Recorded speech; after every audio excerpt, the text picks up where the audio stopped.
এই মনে যাওয়া পাবো না মাছ কেন ছাড়া দেওয়া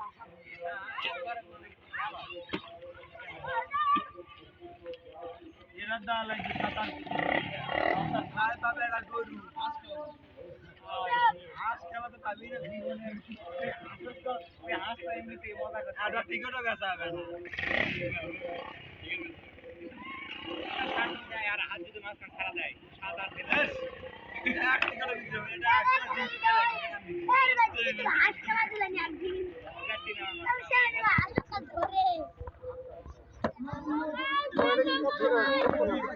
হুম।